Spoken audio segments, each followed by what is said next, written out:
Welcome to Waywut, your weekly verbal double take.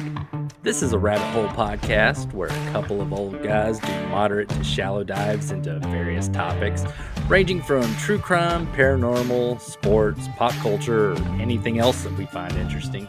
We drop episodes every Tuesday and on Fridays if we feel like it. You can follow us on Facebook, X, and TikTok. We appreciate you joining us. And now that we got all this self-promotion stuff out of the way, here we go. Hello, welcome to another episode of Waywut. Bitch, don't say shit right before we record. My name is Darrell, and this is my episode that somebody's already trying to derail. And here I am with the hero of the bloody battle of Heartland in the Third Postal War. He is the recipient of the sacred gold-plated chain for bravery and the purple panties of peace. Jason. I wear them proudly. Both of them. Good. You should. You're a hero. Mm-hmm. Speaking of you and your postal worker, I'd like to start things off today with a bit of a conflict rant. Uh-oh. I like guns. I mean, surprise, I'm a guy into Texan, so of course I like guns. It's just, we're born that way. Despite what some of you outside of Texas might think, we don't walk around with guns on our hips and shoot them in the air every time we get excited. You know, it's like, woo, 2-for-1 Lunchables. Yeah. Pow, pow, pow. You know, that's not how that works. I do practice my draw, though, in the mirror a lot. Yeah, I mean, that's why I bought that gun belt and that replica 6-shooter while I was in Tombstone. Twirl my gun and holster it. I'm not the only one. No. See, Ashley, I'm not the only one. In Texas, we have open carry laws when it comes to guns, and you can still get a concealed handgun license.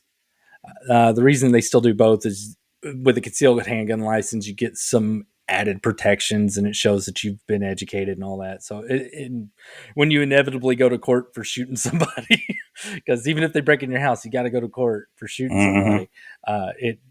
It helps with your defense. And I own a few handguns, and yet it still manages to surprise people that I have zero desire to carry a gun. Like none. I like my replica one. I walked around with that on my hip. I was in Tombstone because, it wasn't a real gun. Why not?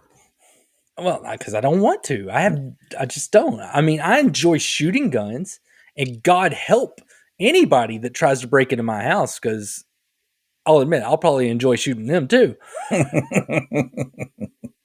I don't doubt that there's been plenty of situations where they have saved people that are carrying them. Somebody's carrying a gun and they're able to do something, defend themselves, save their lives. So I will never tell someone, I'll never just say nobody should be able to carry guns. Those words are not coming to my mouth. That's not what this rant's about. I just know that once people get into conflict, they get stupid. And being stupid is the worst thing you can be while holding a gun. Very true. Yes. I hate conflict. And I go out of my way to avoid it. I can't stand it. I will walk away. I will apologize or whatever. I just rather not deal with it. But even with me trying to avoid conflict, I know there are times where in my life that I was pissed off enough that I'm glad that there wasn't a gun, sharp object, or a rock within reach. Yeah. I mean, yeah. Fucking cyclists using a whole lane of traffic during rush hour. I mean, why are you riding your bike in the street at 7:45 in the morning when people are trying to hurry to work? I hate them. Anyway. Yeah, Dallas, Fort Worth is not made for bike traffic. Well, I mean, we're getting more places with bike lanes, and technically they are a vehicle and they are supposed to ride on the road. It's just a terrible fucking idea. I mean, yeah, how would they want to? We're kind of known for crazy driving, a little bit of aggressive driving. So, yeah, I wouldn't want to do that here. No bunch of big I don't ass even. trucks. I have no desire to drive a motorcycle, and part of it's because I grew up here. I mean, they're getting knocked around by like ping pong balls down Yeah, here. the trucks are just getting bigger. Uh huh. Unfortunately, there are some people that love conflict, and they seem to thrive on anger. Uh, they these kind of people bother me the same way that someone that drives like a maniac, but they still have a license and they terrorize the road. So you got these people out there, and they can have a gun. It's up, law says it, and it is their right. But I will avoid them like the plague. Like if I see somebody just swerving in and out of traffic, I'm like, I'm I'm not going to gonna. slow down. Yeah, I'm not gonna be around that person. Unfortunately, there was a very good example of what I'm talking about in Frisco, Texas. That's where I live, folks. And now we're all over the national news because of a situation like I'm describing here. I'm not going to go through the ins and outs of the Austin Metcalf Carmelo Anthony thing. There's people are very divided on this, and they're like all over each other. But Mm-hmm. whatever it was, there likely would not be a dead kid at a track meet if a knife hadn't been in reach during this altercation. Yeah, why was it there? Yeah, people, whenever they have something within reach that can hurt somebody and they get stupid, sometimes people get hurt and get killed. Yep. You see red. I mean, this also furthers the example, though. The fact that it was a knife is that guns are not the problem, it's people. And I have no idea how to fix people. If you take away their guns, they're going to use cars. If you take away the cars, they're going to use knives. If you take away the knives, they'll use a sharpened toothbrush. No, you find something. Well, they'll use a sharpened toothbrush because you don't have access to any of those other things, and that's what they do in prison. Yep. They'll find a way. Some people either want to hurt people or just don't care if they hurt people or not. And that's always going to be the case. They will find a way to do it. This is just one of those rants that doesn't have a way to solve what I'm ranting about or anything. I'm just complaining. If you have a bad temper, don't carry guns, knives, or shivs. Makes That's sense. my advice. That's all. It's Makes just all sense. this stuff going on. It's just like, you just. That's one of the things that always bothers me is especially whenever I know somebody that's got like a kind of an attitude issue and they're like, oh yeah, I got my concealed handgun license. I'm like, oh fuck. What do you think of? What do you think about the people's defenses when they say they have temporary insanity when they go blind with rage and then they do something and they claim insanity? temporary insanity? That defense was born in Texas. I will Why not go not? into detail on that right now because it is an amazing story, and it turned out that my uncle lived in the area where that happened when it happened. So, what I think about it, I stand the same way I stand with regular crazy people. You hurt somebody, you kill somebody, whatever. I don't give a fuck if you're crazy or sane. You don't get to live among normal people anymore, whether that's killing you or locking you up forever. Either way, you don't get to. Yeah, the end result's still the same. I don't think it's like, oh well, we treated him so he won't go temporarily insane anymore. Oh fuck you. Mm. Yeah, All no, right. I agree with that. I'm just wondering. All right. Well, speaking of conflicts in Texas that could have been avoided, today we're going to talk about one that I'm surprised that I didn't know about that happened in Texas in the 1800s. And I'm going to assume most of you haven't heard about it either.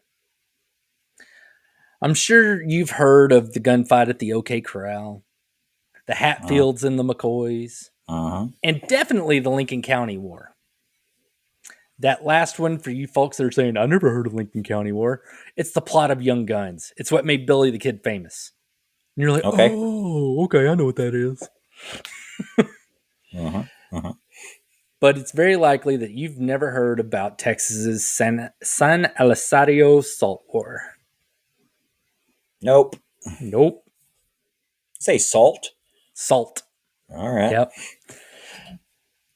The salt flats near El Paso were formed after a prehistoric shallow lake collected salt and other minerals over millions of years until the last ice age about 10,000 years ago kicked off and the lake ended up drying up. It went away and it just left all these salt deposits. So you got all these salty lands out near El Paso. These salt flats in the Rio Grande Valley near El Paso were an important resource for people throughout the centuries. The Apache and Tigua tribes would collect salt there for food preservation, seasoning, of course, and also for tanning animal hides. Once the Spanish got to that area in 1600s, they were guided to the salt flats by an Apache that they caught. And after bringing some of the salt back to the Spanish royals, they're like, damn, that's some good salt. Here, have some money. We're going to keep putting expeditions out in that area. Go for it. Because the Spanish back then had a shit ton of money. Uh-huh. Because of the frequency of expeditions to the area, Spanish colonists ended up settling around that part of West Texas in that El Paso area. Because I know every time I drive through, I'm like, why the fuck are there cities here? There's nothing here. This place is awful. It is the armpit of Texas. Same as the native people, the settlers there depended on collecting salt from the flats. They did it for food preparation and preservation. And now it was also an important trade item because you could trade salt to get whatever European products. And on top of that, like for smelting silver, that salt was a key element that was needed for it. Wow. Yeah. Under Spanish law, so Spain was in charge of Texas at the time. For you folks that don't know, the Six Flags theme park are called that because the first one was in Texas. It was Six Flags over Texas because we've had 6 different countries rule over this land. Yes, we have. The first being the Spanish. And the Spanish wanted that land with the salt on there. They wanted it for everyone, so they declared it common land that no one could own. You couldn't build your house there, say, look, I am the owner of all the salt. Spain was like, can't do that. It was an essential resource, and the Spanish crown did not want their subjects fighting each other over it. Now, eventually, Spain was not in charge of that area anymore. Back in the 1800s, Mexico gained its independence from Spain. But the one thing that they did not change, other than changing everybody from Spaniards to Mexicans, is the classification of the salt flats. In Mexican law, they grandfathered in the Spanish law. They were like, that is common land. Yeah, no touchy. Well, you could go do it. It was just everybody's. Everyone could go there and gather salt. And they understood that they did not need the act of gathering salt to be even more dangerous. Remember, the Tigua and Apache also used those salt flats. Mm-hmm. And for the Mexican citizens, at a minimum, they typically had to go through Apache territory for 2 days to get to those salt flats. So not easy travels there. Yeah, I mean, I could just sit there and imagine some guy sitting there begging, please don't kill me. Please don't kill me. My wife's food is just so bland and I couldn't take it anymore. She never had salt to anything. These French fries suck. So, I mean, people were willing to go through some dangerous shit because, I mean, Apaches were rough Indian. Tiguas, I never really heard much about them. But Comanches and Apaches, but Comanches weren't over there. But the Apaches, they could fuck shit up. Mm-hmm. The reason why they named a helicopter in the military after it. Damn right. So, 1836 rolls around, and Texas decides that they don't want or need to be part of Mexico anymore. Show them middle finger and say, we're gaining our independence. That's right. See you later. Being that so many of our listeners are not from Texas, I know you probably don't know much about the Texas Revolution, and I'm sorry about that. Just know it was more than just the Battle of the Alamo. You mean they don't teach That Texas was history in other states? no, they don't. I was actually about to go off on that a little bit. Just so you know, the Battle of Alamo is one that Texas lost. Anyway, But it's not I have remembered because of the win. yeah, I have no plans on doing an episode on the Battle of the Alamo because that is common knowledge for us because we in Texas learn all about this in 7th grade because Texas history is a required course. Yep, and it's a rite of passage. You have to go to San Antonio and visit the Alamo. You have to go. You have to. But nobody ever goes to Goliad, which also had a massacre, but go figure. Yeah. Uh, There's not a river walk in Goliad there, Darrell. it's true. I asked my wife if she had to take California history when she was growing up. And she said, no, that's weird. No, of course not. We didn't have that, which I was a little bit surprised because California, like Texas, was its own country. Only they were only their own country for like 10 days. They fucked that up too. Then it dawned on me that I don't know if any other state has as interesting of a history as Texas does. I mean, I imagine anything in New England, They all clumped together. like Massachusetts and New York and all that. Yeah, it's just going to be like all American Revolution shit. It's just, here's New England history or something. But that's still the same stuff. They're going to be teaching everybody else about the American Revolution. So nothing unique there. And then I think of a state like Idaho. And they're probably like, yeah, some people built some houses here once and we became a state. Yeah. And it's a weird shape to that state. What's it Yeah. do with that little handle on top? You can't say nothing. We got a panhandle too. It's all weird. Our panhandle is a little bigger, but theirs is like real skinny and long. I liked Idaho. I've been there once. They make great potatoes. I asked my niece and nephew that live in Minnesota if they took Minnesota history. And to my surprise, they did. Oh, okay. Yeah. It sounded, whenever I was asking about what was like, it sounded like they focused mainly on like Native American stuff. So a lot of the tribal history before colonization and, manifest destiny and all that. Mm-hmm. Then they focus on like fur trade and establishment of the state and stuff because they did have a long time where like you had fur trappers, Indians, and Canadians all running around there. So I was like, okay, it's not as cool as ours, obviously, but I get it. So, all right. Well, for those of you who don't know anything about the Texas Revolution, go read up on it. It's pretty interesting. It's how we became a country. But now back to the story.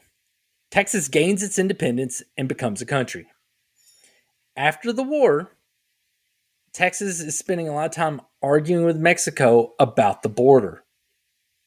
Because the cool thing in the Texas Revolution is that final decisive battle, the Battle of San Jacinto, the Texas Army caught the ruler of Mexico, Santa Anna, because he was leading the army himself. They captured him. And so it was pretty easy to get him to sign a treaty. And that treaty recognized Texas as a nation. And once they let him go, it was like, all right, cool. We're good now. He's like, fuck you. You're not a country.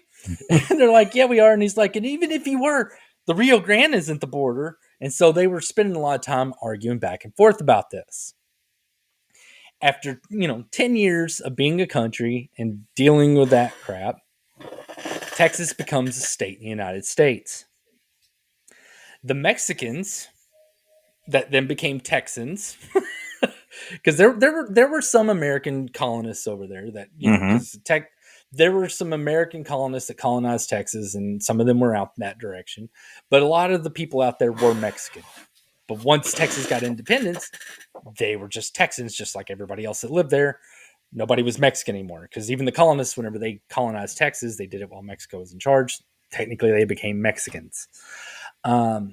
And a lot of people, unfortunately, whenever you look back at old Texas history stuff, it's like white guy this, white guy that. But it was really, there were a lot of Hispanic and Mexicans involved in that revolution. So Makes sense. all those new Texans were now new Americans. And you have this argument between Texas and Mexico about the border. Once Texas becomes a state, that becomes an argument between the U.S. and Mexico that develops into the Mexican-American War. And I know I'm talking about all sorts of stuff that's not a salt war. I'll get back to it. So after 2 years of war, America wins. Mexico and the U.S. signed the Treaty of Guadalupe Hidalgo, and boom, the border is established. That it's the Rio Grande, the deepest part of the channel is always going to be the border. That's it. So sometimes the river splits up. Whichever one's deeper, that's the border. Borders established. Manifest destiny is a go. Everybody head out west. Now, you remember those laws that I talked about earlier that declared salt flats common lands? Well, America ain't about that life. Gimme. That was before. That was even before like communism was a thing. So they wouldn't like, no, that's communist. They're just like, oh hell no, I can make money off that shit. Well, immediately they couldn't just immediately start doing that because, of course, we had the American Civil War. But after that, 3 men attempted to file a title on those salt flats, along with the mineral rights for the salt deposits. W. Mills, Albert J. Fountain, and Louis Cardis wanted to begin charging salt collection fees. The locals obviously are not cool with this. Yeah, they're like, oh, we've been taking that salt forever.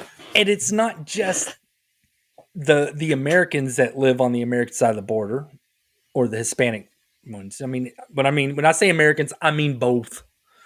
But Mexico, the people that lived across the Rio Grande still came across to collect salt from there. And they would come as far as Chihuahua because that's where a lot of their silver mines were. So they would smelt it there, and they would still go all the way to El Paso and back to bring back that salt. So there were a lot of people that were getting pissed off. I mean, there was at some point, and I don't really go over it too much in this, but there was some point that there was some political issues between Mexican politicians and American politicians where we teetered on another war just over these damn salt flats. Man. Now this is where, and as in lots of stories, where all of a sudden, anytime it's like something that ends in like bloodshed, people getting shot up, it has to be soap opera-ish first. Of course. It has to be all dramatic and everything. It's got to be a good story. So that's where this part comes in, and it's going to be a little bit convoluted, and I tried my best to simplify it because I did not want to throw 800 names at you. Instead, I'm going to probably throw about 10 names at you. But there are a lot of people involved in this. I'm trying to keep it to the main players, but it gets a little kooky. Okay. So W. Mills files a claim for the land and forms a group called the Salt Ring that included the guys that I named earlier, as well as a few others. So on behalf of the Salt Ring, he files a claim to the land. The claim to the land was rejected by an El Paso court because the El Paso court was like, this is a terrible idea. I'm not signing off on it. I'm guessing that there were some hard feelings about how this was turning out and how it was being handled because inside the Salt Ring, so there's a few members that start feuding. One of them kills the other, and it kills one of the other. These are all the unnamed guys. One unnamed guy kills another unnamed guy, and then that causes a big divide in that Salt Ring. So that Fountain guy that was originally part of the Salt Ring says, screw this, screw Mills and Cardis. I'm going to now start an anti-Salt Ring. Salty motherfucker. Fountain, Mr. Anti-Salt Ring, then runs for state senate, gets elected, and begins taking steps to secure the title for the people in the El Paso area, basically making it common land again. So he's like, fuck all you guys. You want to go make money on this. I hate you now. And I would rather none of us make money. I'd Yeah. rather just take away that opportunity altogether. It wasn't like he's doing it out of the kindness of his heart. He's like, oh, I see the error of my No. ways. It's like And taking your ball and going home. and you're going to see people flip flop like this throughout because it's like wrestling. I'm a good guy. I'm a bad guy. I'm a good guy. I'm a bad guy. So Mills and Cardis start taking steps to hurry up and get another title claim in, but start trying to get involved into the political aspect too to put a stop to Fountain. And they bring a new guy into their group by the name of Charles Howard, who was a lawyer from Missouri. Now, the reason I've been going over all this drama before is specifically this man, Charles Howard, and explaining how he got involved. Cardis takes this lawyer, brings him down to El Paso, gets him elected as a judge. Puts all this money behind him, gets him elected as a district judge in that El Paso area. Because that way he can, file that claim. Circumvent that whole Senate thing, be good. Howard was like, dude, thanks for getting me elected. I'm going to file the claim on the Salt Flats for myself. No Lawyers. switcheroo. Yeah. The fucking lawyers. God, that's like a soap opera. You're right. Well, this manages to piss off everyone. It pisses off the salt ring. It pisses off the anti-salt ring. It pisses off the people that live in that area. And it pisses off all the Mexicans that still come across the border to go get some salt. Okay, I got a question. What is their basis for their claim? Like, well, back then you could just grab some land. Squatters' rights, basically. Like, I'm here, it's mine now. Kinda. I mean, that's what frontier life was like back then. Kind of like when they did in Oklahoma. I settled this land. This is mine. I'm laying claim to it. And being that it also had like minerals on there, I think that also, being able to file the mineral rights. So, but yeah, that's how things work. You can't really do that now because pretty much everything's, if we don't own, if people don't own it, the government does. Mm-hmm. I mean, that's what government had to do to Alaska, which, I just got back from, which it did feel like a frontier there. That's one of the craziest things I could say about it. And I don't know if it makes sense, but you get in these towns where it feels like not just isolated, but like it's just people cramming in there, hurrying up, making this town kind of like how they did in those frontier days. Mm-hmm. Where you go, nothing's permanent. Just built something, but or not semi-permanent. There are things that are permanent, but you can't necessarily access it. So, like Juneau, Alaska, it's the capital of Alaska, but you can only get there by plane or by boat. There are no roads getting there. You can't drive there. That's weird. I didn't know that. Why the hell would they make that the capital? I forget. There were reasons. I know, because at the time it was the largest city. Whenever they did that was before Anchorage boomed, but it was still very frontierish, and so that the federal government owns a shit ton of Alaska. They declared a lot of it federal lands. Some of it's for conservation reasons, some of it's oil reasons. We got to keep it free. Freedom in oil. Wow. Wow, there's a reason there's a lot of reality shows that are starting to take place there. Survival type shows. It's the only place you can really do that. All right, so Howard fucked over everyone. Everyone hates Howard. Great move, by the way. So all the guys from before, Cardis, Mills, are now kind of with Fountain, and they are all against titling the land. It is a bunch of spoiled brats. They're like, fuck you. It is not right to put a title on that land and make people pay salt collection fees, which was their plan. They just don't want somebody else doing it. Yeah. Only if I was doing it. But since now they got these guys that have money on their side, citizens are like, hell yeah. And they're like backing these guys up, and they're like, yeah. Just like in wrestling. They forget all about the bad stuff they did and start cheering for you as soon as you do something good. Pretty much. Oh, I missed out something I wanted to say here. Fucking rich people. Anyways. All right. Now, in September of 1877, Howard, using that district judge title of his, arrested 2 citizens from the town of San Elizario as they were attempting to gather salt because they didn't pay them. The people of San Elizario were not pleased and began to riot and managed to capture Howard and held him prisoner along because they captured him. They took him to a judge and they're like, we want this guy in jail, put charges on him. Judge said no. They're like, okay. They captured that judge, took him to another judge, said, arrest this guy. He said no. So they captured that judge. Are you sure? And then the sheriff in that area was like, you can't do that. They captured him. So, catch a clue, people. They're lining them up. So they arrest that's great. 4 people, citizens arrest, and they essentially hold them hostage.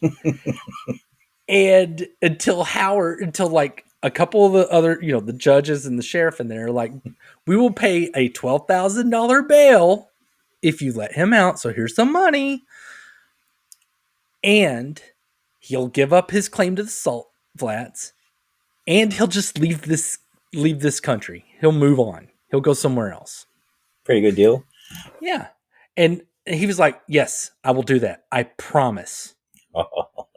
And then after a week of probably sitting there punching his leg and shouting to an empty room, how I'll show them. Howard went back on his promise and returned to El Paso County. A lawyer broke his promise. Pardon me. Well, I'm surprised. I mean, I can see why they didn't see it coming. I mean, seriously, didn't people understand lawyers lied back then? Golly. Well, one person I know he's surprised for sure was his former business associate, Louis Cardis. While he sat on a rocking chair on the porch of the El Paso Mercantile store, just chilling out, rocking in a rocking chair like people did back then, Howard approached Cardis, whom he blamed for rallying everyone against him, and blasted him in the chest and stomach with a shotgun. Jeez. Cardis was killed instantly. That would do it. Yep. And then our brave hero Howard here fled again to New Mexico. He's like, hate shoot and run. I'm out. Last time I was here, you guys really wanted to hurt me. So he took off. This guy's a piece of work. Yeah. While there, he caught word that there were a couple of wagon trains heading from Mexico to the salt flats to gather salt. How did he find this out? I have no idea. They didn't have Facebook. They weren't taking selfies while on the wagon train saying, feeling salty. I guess since they didn't have TV or internet back then, people entertained themselves by spilling tea and then watching the drama unfold after they told on them. It's like, oh, I hear there's a wagon train coming. And they're like, oh, God, this is going to piss him off really good. Well, it did piss Howard off. And Howard's response was to send a telegram to the governor of Texas saying, there's a Mexican invasion coming. Oh, my God. 2 wagon trains worth. The governor of Texas. There was a joke there that I kept out. All right, good. Do that. The governor's response was to send Major John B. Jones of the Texas Rangers to El Paso. Once he got there, John Jones spoke with the people of San Elizario. They were pissed that the government was trying to interfere and get into their salt stuff. And essentially they just wanted Howard's head. At that point, the people of the town, they even took out the county government. Remember those people that were like, that were arrested? They just basically booted all of them out, took those seats. They're just like, nope, you're not in charge anymore. We did a quick election. Click, click, Yeah, there's been a recount. Yeah. The atmosphere in San Elizario was still volatile, and Major Jones was not going to take any chances. He recruited 20 new Texas Rangers from that area, not necessarily just San Elizario, but that whole valley area. That was composed of Indian fighters, Civil War veterans, a former lawman, a former outlaw, a couple of Tejanos, a couple of white folks from the area.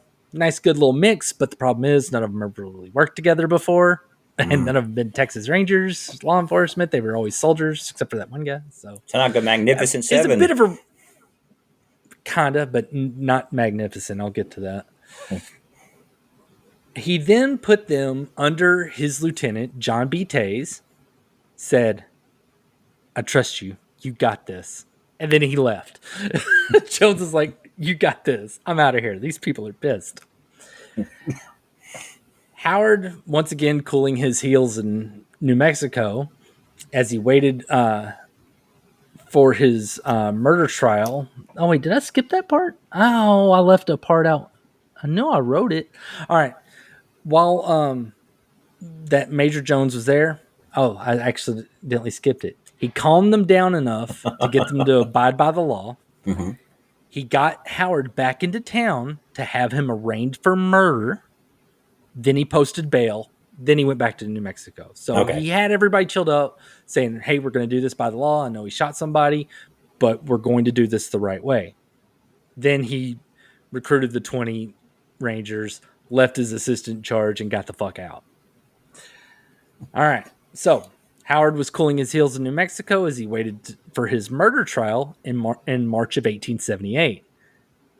However, in December of 1877, Howard once again caught wind of 2 more Mexican wagon trains heading to the salt flats to gather the salt he worked so hard to swindle people for.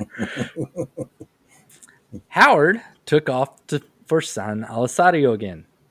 This time, he got Lieutenant Tays and his 20 newly recruited Rangers to help him arrest the people that were about to rob him. As Howard and the Rangers entered San Elizario, a group of armed men ambushed them. Howard and the Rangers fought back, but they had to take cover because they were essentially getting surrounded, getting shot at. So they all just took off to whatever buildings they could get close to, returning fire. And they tried to get coordinated enough to get in one place. And eventually they were able to, while firing back at these guys, get to where they were inside of a church. So the people that were still kicking were in the church. The information on this skirmish varies from source to source. Did a lot of research on this, and everything I read seemed to say something different. So all I know is that the town had Howard and those Rangers cornered in that church somewhere between 2 and 5 days. Wow. Just come on out, bitch. They're like, no, you're going to shoot me. But yeah, none of them could agree on how long they were in there. What they do agree on is for the only time in their history, a Texas Ranger unit surrendered. Oh. Eventually, they're getting shot. Everybody's wounded, hurting. They're like, all right, we surrender. Let us out, please. We were just going along with this guy.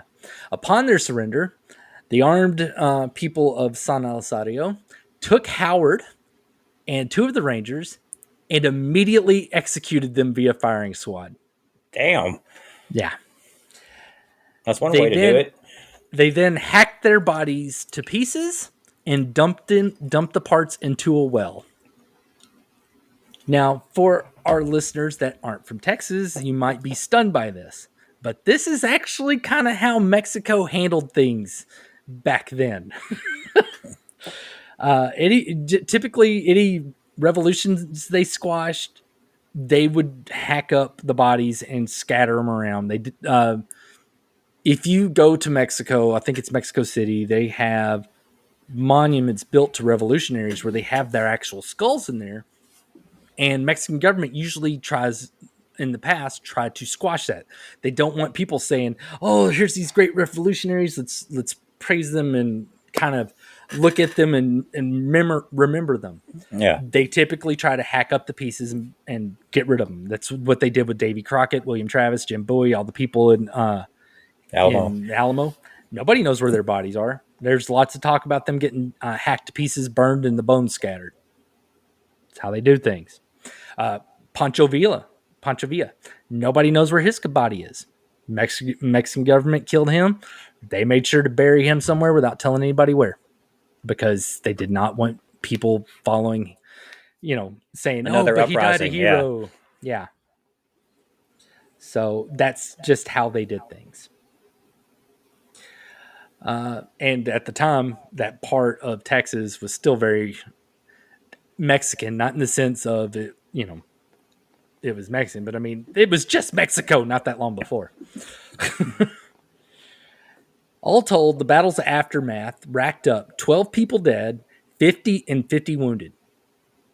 Man. So I don't know how many died on each side. I just know for sure those 3 guys died on Howard's side, including himself. Yeah, they're not taking any chances for another heel turn, face turn, any of that.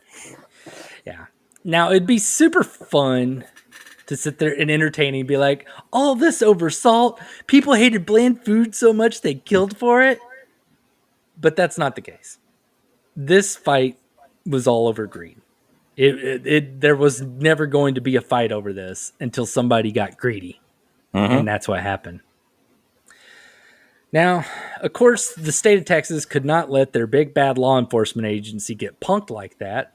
And you can't have a town flipping the bird to the government saying, screw you, we'll do whatever we want. San Elizario lost its position as the county seat of El Paso County.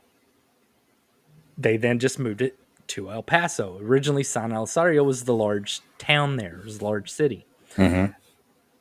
After that happened, the Army, the federal government, dispatched the 9th Cavalry to reopen Fort Bliss, which was in that area, to keep an eye on San Elizario, Mexico, and Hispanic people in that area. So people at that point are like, I don't really want to be here anymore. Seems things are getting a little tense here. And then on top of that, eventually the railroad was built and it connected to El Paso, because that was now the big town over there instead of San Elizario. And it gave people even more reason to leave that area. Now, I will say that one source did note, and it was only one source that said this, but I still want to point it out, that between the Army and the now increasing white population, there were many Mexican families in that area that were attacked, because of this, because most of the people in that area were brown. Mm-hmm. But now that more of them were white, and they're like, hey, y'all shot a white guy not that long ago and then hacked him in pieces and threw him in a well. Run. But they're like, I'm a Texan. And they're like, you are not in my eyes. You're too brown for that. So, yeah. So let's see. As for the Salt Flats, there was eventually a claim laid on it.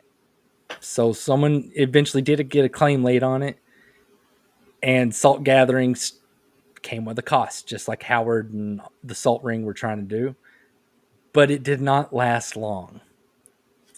Once that railroad reached El Paso in 1881, so just 4 years, people were able to get cheap salt in shipments from Kansas. So they didn't need to gather their own salt anymore.